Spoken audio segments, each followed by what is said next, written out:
Welcome to the Taproxy Method, creating confident learners.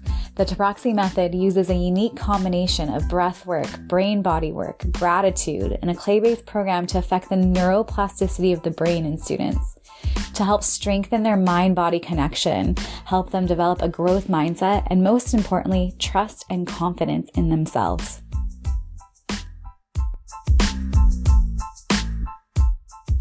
Make sure to hit the subscribe button so you don't miss any episodes. One way to support the Creating Confident Learners podcast is to leave a 5-star review and written review anywhere you listen to it. Thanks so much, and let's get started. And although they may not share it out loud or articulate this is how they feel, it's really interesting because we are creating a space for healing and learning, and oftentimes students will open up to me over time as to what they're feeling, what they're thinking, or what's going on.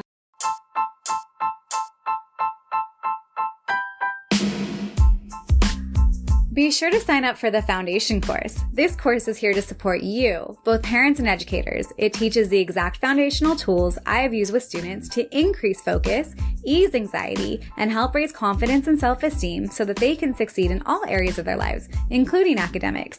It's made into bite-sized digestible pieces to help you apply these tools right away. What's become really apparent to me lately with some of my newer students that I've had this school year, and some of the newer students acting out even more extreme than I'm used to. I have dealt with major behavior problems in the past, but not in the last few years. And just what I've actually noticed with one of my newer students recently is how there is so much sadness around being behind his peers.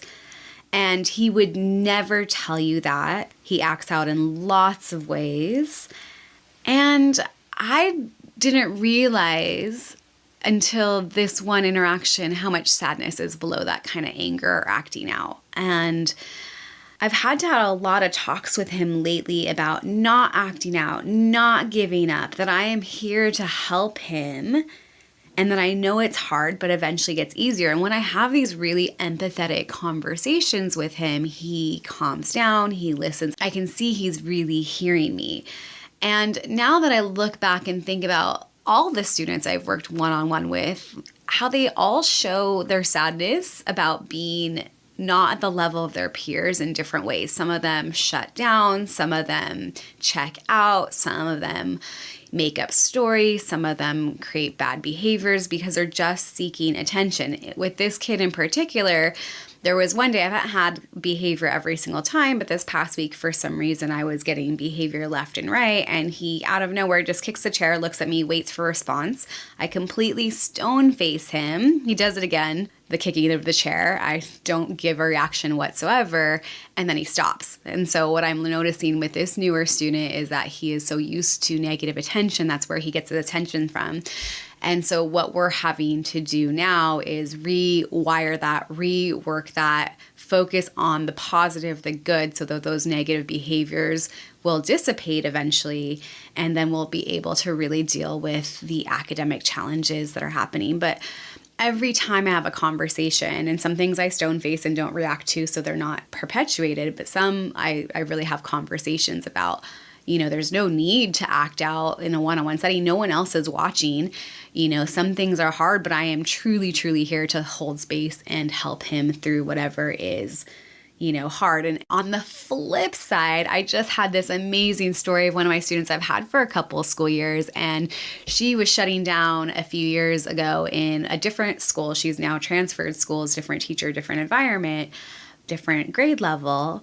But what I am hearing now is night and day from how she used to act at school in the classroom. She was sad, she was kind of depressed, she was kind of down on herself. Now at her new school, 2 years later, with the breath work, with the one-on-one work, teaching directly to her necessary needed skills, the breath work, the gratitude, she's now the positive influence in her classroom and in her school and with her classmates. She's the one cheering them on. She's the one telling them not to give up.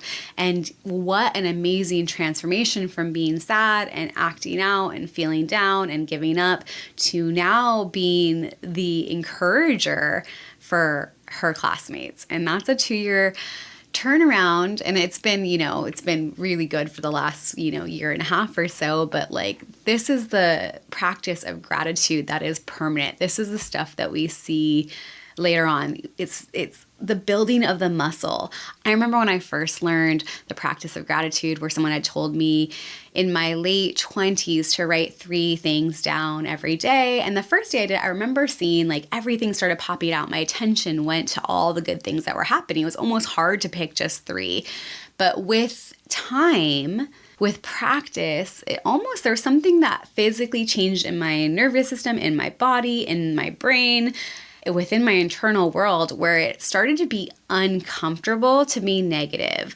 My brain would reach for positivity once I passed that 51% threshold, where it was more comfortably grateful and more comfortable to notice the positive around me. And it did change. And so it's really cool to see kids when we're doing, once or twice a week, hey, what are you grateful for? What are the 3 things? I mean, let's pause right now and take a moment to think about what you're grateful for. If I do the 3 grateful things exercise right now, it's easy. I mean, I'm in Hawaii. The sun is shining. It's gorgeous. I had a chance to go to the beach this morning, enjoy my coffee before doing podcast editing and podcast recording. And I also have a trip coming up. So those are just 3 things in my awareness for today. But it's really cool to see the long-term effects of these gratitude practices that I've been doing with this child in particular. And my hope is with this one who is acting out. He's only has about a month of gratitude under his belt, but with more practice, that will start to rewire and change his outlook, change this heartbreak of being behind, and really start to take positive steps towards change. Sometimes it's a lot easier for children and us as adults to stay in the rut that we're used to. So it was really apparent this past week that this child is used to negative attention. So that's why the loud stories come. That's why the acting out comes out. And, really, if you can take that attention away from the behavior and go to the root problem and to start to really change the dynamic by focusing on positivity, that will hopefully dissipate over time. And lately, I've had to have these conversations. It's something that I actually go to quite often. I talk a lot with kids about how no one else is going to be able to go into their brain and think for them, do the work for them. I talk about, hey, not their mom, not their dad, not me, not their teacher, not Harper, my dog. Really getting this autonomy of learning, autonomy of behavior, autonomy of gratitude into their system so that they know that they're responsible for themselves, responsible for their own academic understanding, their own processing. Really, we can't motivate kids by telling them what to do. We have to find that internal motivation. And really, sometimes it's as explicit as a conversation of, hey, you got to find why this is important. And then sometimes we have a discussion. Why is school important? Why do we need to do this? Why do we need to learn these things? And with some of my teenagers, I really have to have conversations that are, again, maybe you won't need this particular knowledge, but you have to learn what a situation is asking of you, the expectation of your teacher, and how to be successful in that situation, that class. That is a lifelong skill for yourself. But the acting out, the kicking of the chairs, you being used to getting a response for behavior like that and waiting for the response. Really, I was shocked to be looked at for a response. And when I didn't engage, the behavior just stopped and went away. So I'm finding that this kid needs a lot of positive reinforcement. It's almost like he's used to getting all the attention the other way around, but he responds to this positive reinforcement so quickly. Like I watch him soak it up like a sponge and then course correct almost instantly. But like what really stuck out to me was the sadness, was the heartbreak, this behavior, which is not that extreme. I know there's more extreme behaviors to be seen, but it stems from a sadness. It actually doesn't stem from anger. It stems from being used to negative attention in general to usually deflect the lack of skill, right? We're usually compensating in some way. Kids are compensating in some way when they are acting out. Another thing I have on my classroom wall is this idea or this word perseverance. And I have the definition and I'll read it really quick. It's a noun. So persistence in doing something despite difficulty or delay in achieving success. So I have to talk a lot with kids about sticking to something. And this child in particular tends to give up quite easily, but he's an amazing surfer. So I like to switch the script for them. I'm like, hey, you're a really good surfer. I personally am not. It's not my natural talent. But hey, would you ever tell me or someone else who's trying to learn how to surf to just give up? And he's like, absolutely not. So when we can make a tangible connection of the struggles in academics, the need to persevere with something that they already know how to persevere with, usually that can be the connection too. And it's interesting because this child in particular really does respond to positive reinforcement, but these conversations about what it means to stick to something. We were doing word studies today, which involves actually cutting out some words based on their visual patterns. Usually I will pull words directly from what a kid is struggling with reading or spelling or writing, in this case reading, and finding those patterns in those words. And it's a group of words that they end up sorting. But the first step is to cut out. This child, again, gave up pretty easily. And so we had a big conversation about not giving up, persevering. But we did 2 studies, and the first one he gave up with just the cutting. So 2 in one day. And again, with word studies, when we teach children visually the word patterns, we also want to make sure they understand what the word means itself, right? The word see, S-E-A, is different than S-E-E. They make the same sound, but they look different, they mean different. So I always like to talk a lot about how a word is spelled dictates the meaning, tells what the meaning actually is for many words, not all of the words. But he gave up with the cutting, and I had to talk to him about not giving up. And we use that surfing example because this is something easy for him.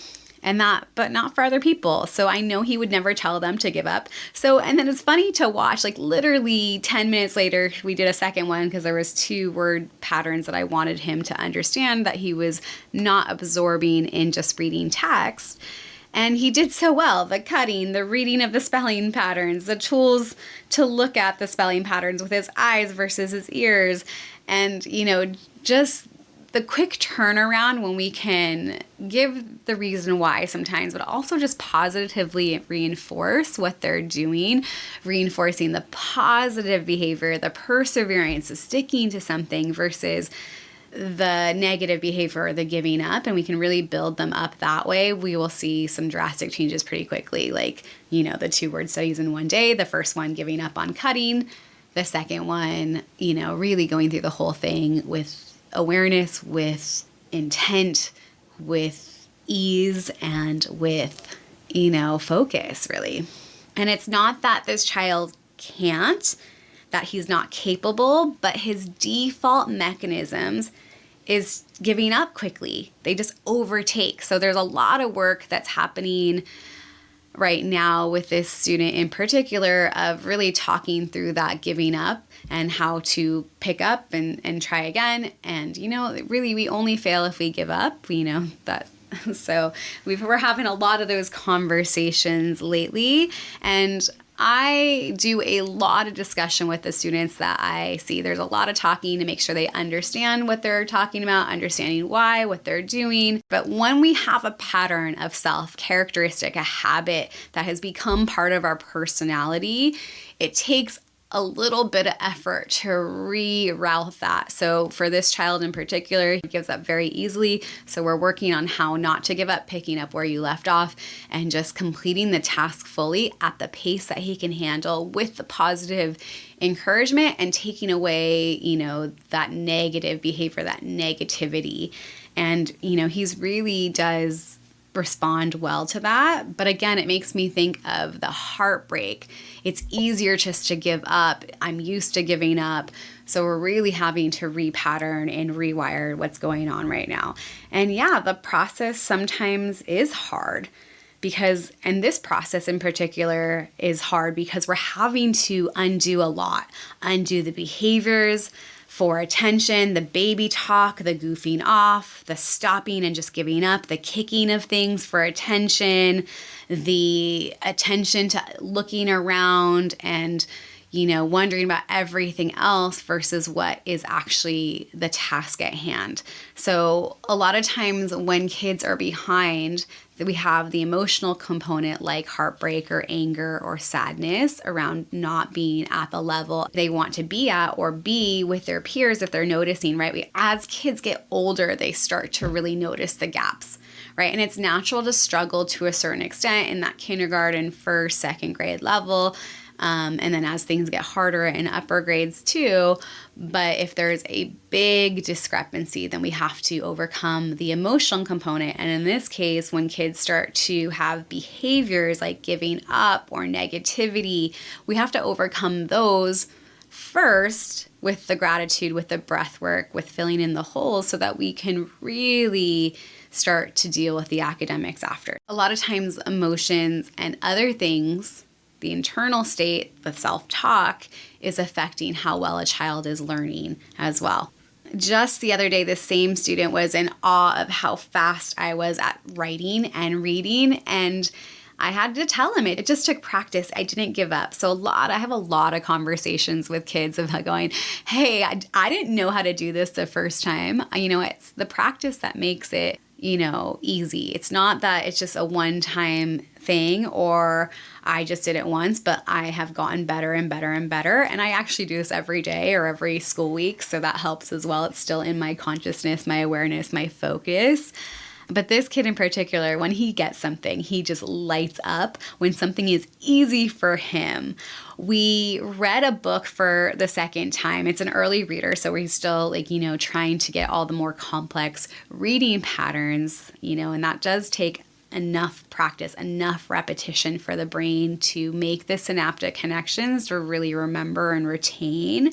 But he really, really didn't want to. And I have a conversation with kids a lot of times where it's possible to, good readers read things more than once. And my kids that struggle in chapter books, I'll make them reread a sentence if they're really messing it up, or reread the whole page or the paragraph. That you do tend to resist the first few times, but then they even notice for themselves that they've got it the second time, the third time, right? The brain learns through multiple exposure.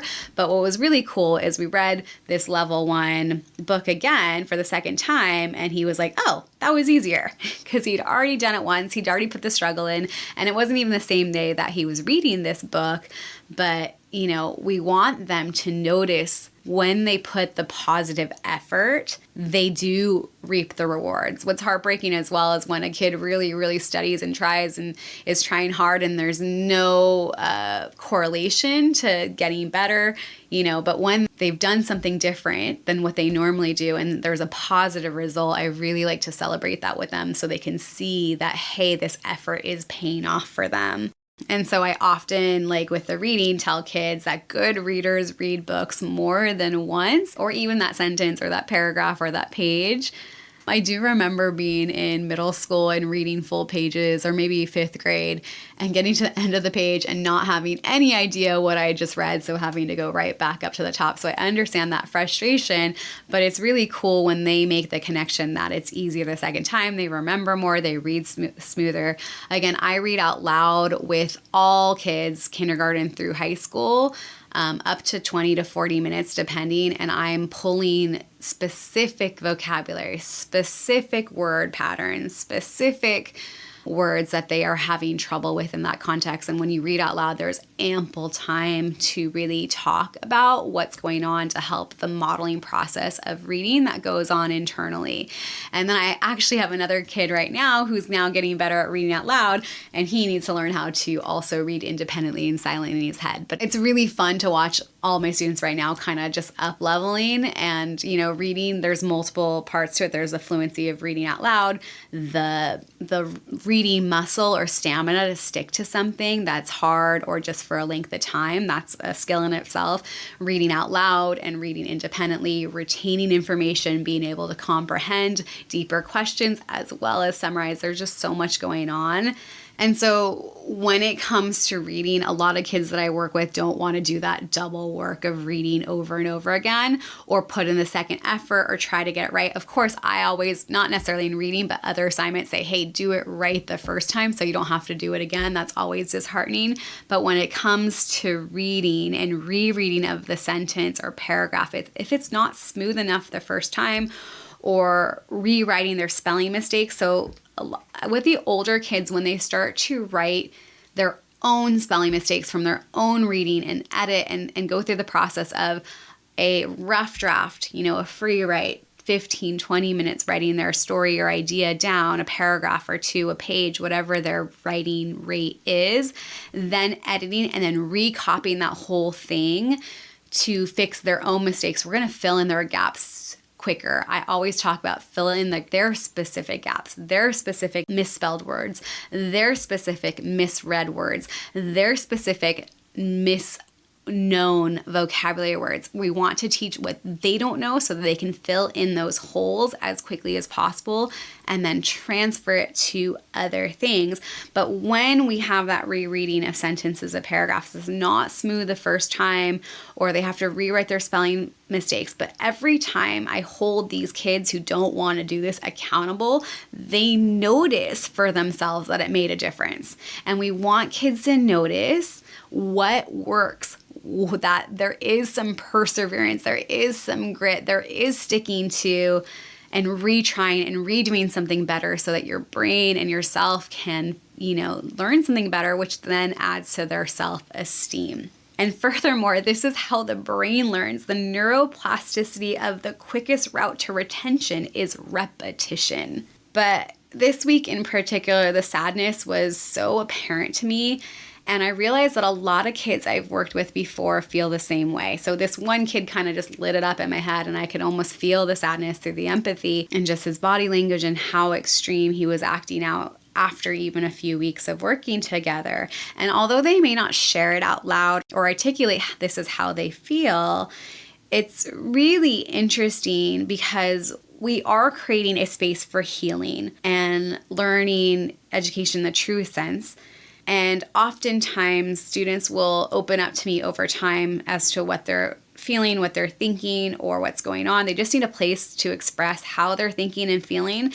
And that's almost a therapeutic element to tutoring, in addition to the therapeutic filling in the gaps of knowledge that come through as well, through discussion, through the work that they're doing, through things that, just come up through the natural process of learning. But I always come back to confidence is so key. Being confident, being able to process not only through the work, but the emotions and the challenges or the schoolwork, but also the peer dynamics and the friendships and the bullying. These are all part of school. So when I think of academic struggles, the emotional component is actually quite a big part of it. That's why I come back to the breath work, right? We're calming the nervous system, getting into the parasympathetic nervous system, as well as oxygenating the brain. When the brain has more oxygen, it works better. It can remember more. And when we do the gratitude, we calm that anxiety. We start to shift the self-esteem, which then we don't have to deal with in addition to the academic holes. It's interesting to me that because the kids and the parents don't always make that connection, the breath work that seems so simple. It's about 3 to 5 minutes of our time together. And the gratitude itself builds up a reservoir.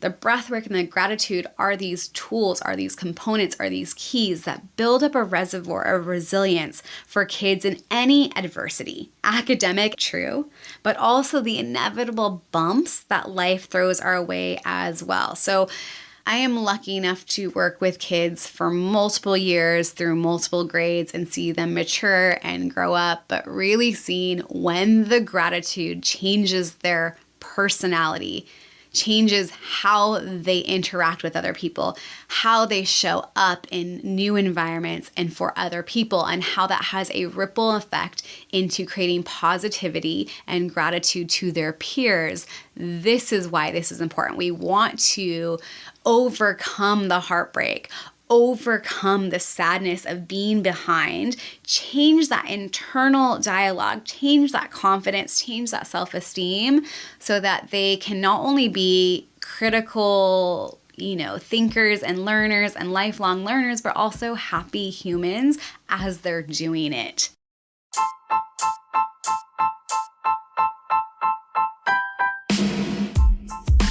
Be sure to sign up for the foundation course. This course is here to support you. It teaches the exact foundational tools I have used with students to ease anxiety and help raise confidence and self-esteem so that they can succeed in all areas of their lives, including academics. It's available as a one-time purchase or as an ongoing monthly subscription with extra group support and monthly live stream.